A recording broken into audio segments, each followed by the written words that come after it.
In this video, I'm going to explain what a whitetail water hole does and how it can really help your hunt this season. So as you can see, we have this water hole right here. It's a 55-gallon drum that we kind of cut in half. And so once everything dries up, we've been having a lot of rain, which is good to fill this up.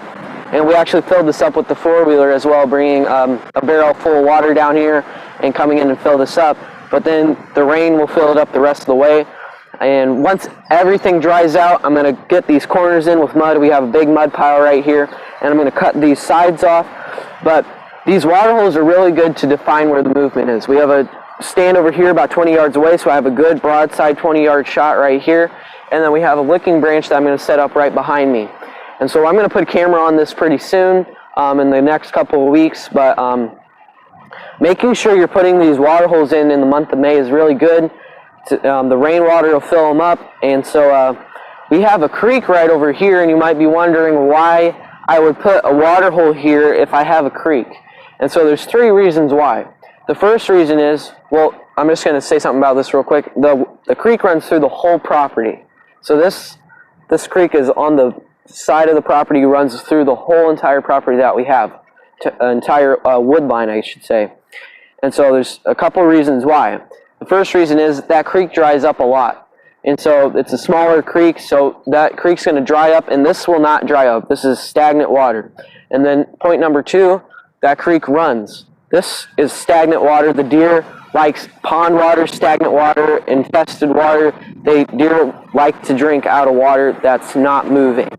And it's kind of like that cold water is just kind of a shock to their system if they're drinking that out of a creek.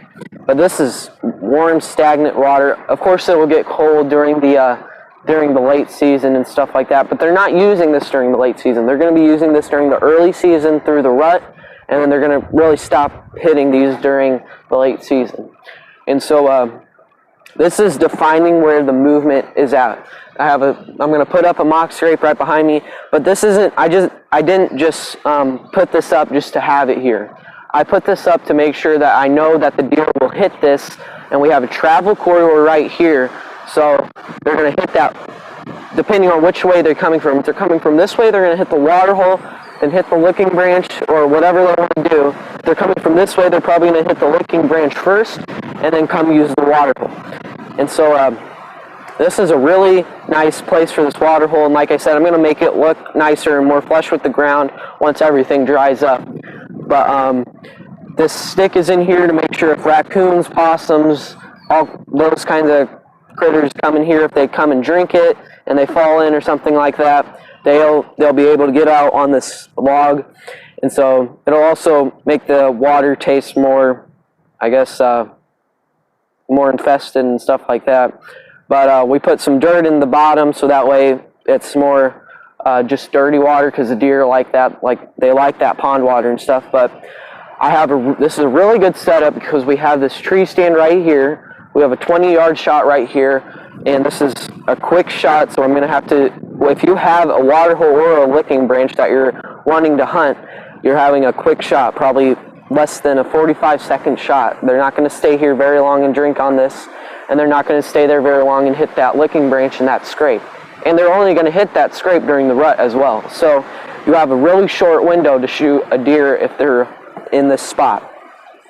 Also, this isn't just a water source. This is just to define the movement. This isn't here because there's no water here.